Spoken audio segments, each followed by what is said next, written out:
So maupay nga ulo ang atanan. That means, good afternoon everyone. In the language of course, the language of Waray. Because our topic next is all about the Eastern Visayas. Eastern Visayas or the region 8. Region 8 is also known as Eastern Visayas. So for the introduction, the Eastern Visayas region was heavily affected by Super Typhoon Yolanda in November 2013. The region has shown its resilience by bouncing back from the devastation. With its beautiful natural attractions, tourists have been enamored by its charm. The regional capital is Tacloban City. So ang regional capital sa buong Eastern Visayas ay ang Tacloban City. So may 6 tayong mga probinsya. There are 6 provinces of the Eastern Visayas. First, we have the Samar, which is the Southern Leyte. We have Eastern Samar. We have the Northern Samar. We have the Leyte. And lastly, we have the Biliran. So these are the capitals, land areas, major industries, number of cities, and number of towns and municipalities from different provinces. First, we have Biliran, where the capital is Naval, and major industries include agriculture, fishing, handicrafts. And the number of towns and municipalities is 8. In Eastern Samar, the capital city is Borongan City, which have major industries like agriculture and fishing. We have one number of city and 22 number of towns and municipalities. Next, we have the Leyte, wherein the capital was mentioned last time was Tacloban City, wherein its major industries include agriculture, fishing, industrial, and mining. The number of cities in Leyte is 3, and the number of towns and municipalities is 40. Next is Northern Samar, with the capital named Katarman, with major industries such as agriculture, fishing, livestock, and mining, with number of towns and municipalities as 24. Next, we have Samar, with the capital of Tacloban City. We have major industries like agriculture, fishing, livestock, commerce. We have number of cities, which are 2, and we have 24 number of towns and municipalities. Next is we have Southern Leyte, with the capital of Maasin City. We have major industries like agriculture, fishing, and tourism. We have number of cities like 1 number of cities, and 18 number of towns and municipalities. So these are the modes of transportation as to how are we able to get to region A. We have air and by the sea. In air, we have Daniel Zero Valdez Tacloban Airport. We have the Calbayog Airport, Katarman Airport, and the Ormoc Airport. And for the sea, we have Ormoc and Tacloban Port, Borongan Port, Catbalogan and Calbayog Port, and Maasin Port Naval Port. Next is the attractions and activities. For the historical, cultural, and heritage attractions of the Biliran City, we have St. James the Apostle's Church. The church is dedicated to the patronage of St. John the Apostle, and it was made into a parish in 1917. So this is a type of church that was made in Biliran City.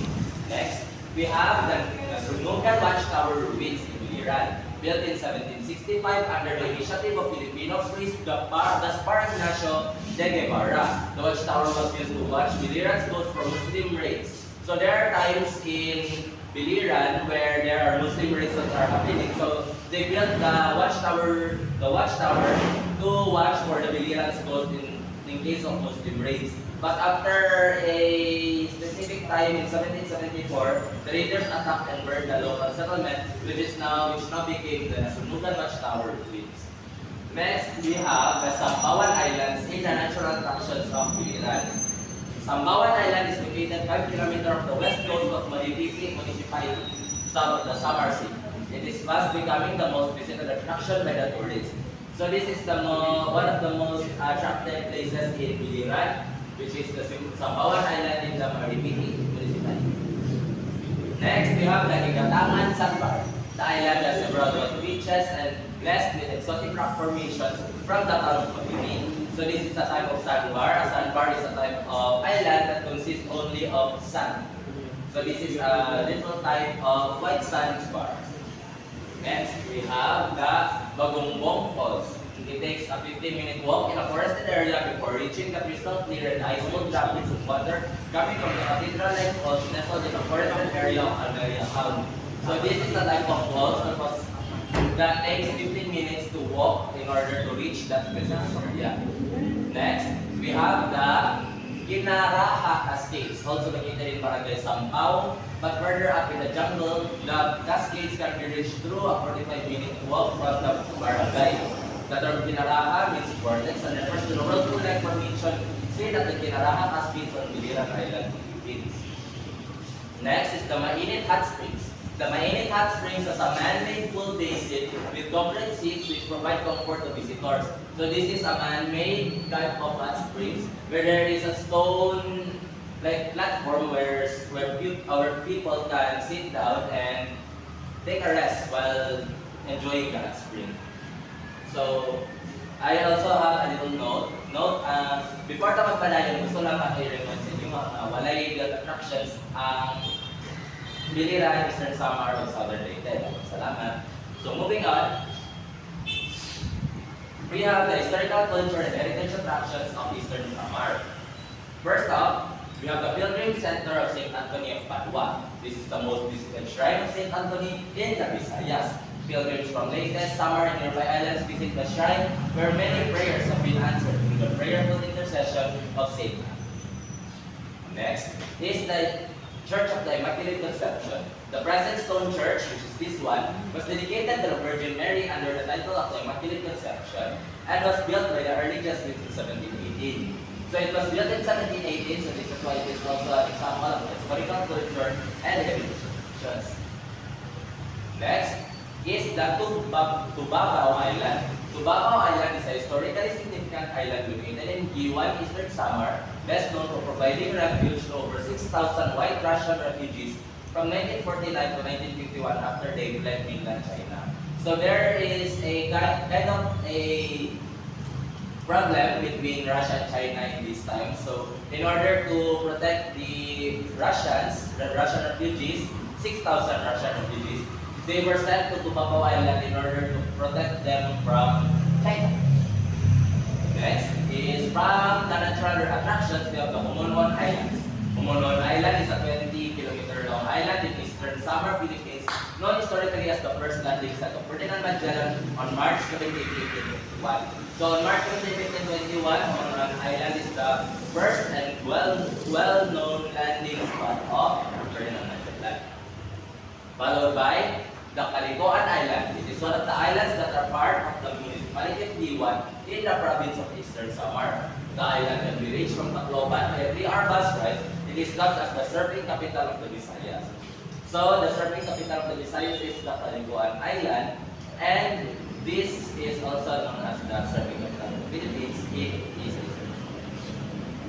So next is the Cantican Island. Cantican Island and Marine Sanctuary, also known as Pearl Island, is located in Diwan, Eastern Samar. It is a pearl culture park, haven of rich marine life such as lobsters, shells, fishes, abalones, corals, clear blue waters, and immaculately white coral beach, perfect site for scuba diving, fishing, and swimming. So this is a type of island that is full of different types of animals, different types of shells, different types of rich marine life. Moving on to the Borongan Lorente Closed Canopy Forest. The BLCCF is located within the Samar Island Natural Park, or the SINP, with an approximate area of 24,000 hectares of closed canopy forest within the municipalities of Maytulong, Balangkayan, Lorente, and the city of Borongan, all in the province of Eastern Samar. So this is a type of cave or a canopy forest where there is from the term canopy, so there is a stone. Parang isa siyang kuweba na may mga kagubatan sa loob. Next is natural attractions. The Taft Philippine Eagle Sanctuary. The Taft Forest Wildlife Philippine Eagle Sanctuary is a protected area in the municipality of Taft, Eastern Samar, established in 1999 to protect the critically endangered Philippine eagle. So this is the Philippine eagle. And this is you, ikaparan ka sa iyong captive. Yes, this is you.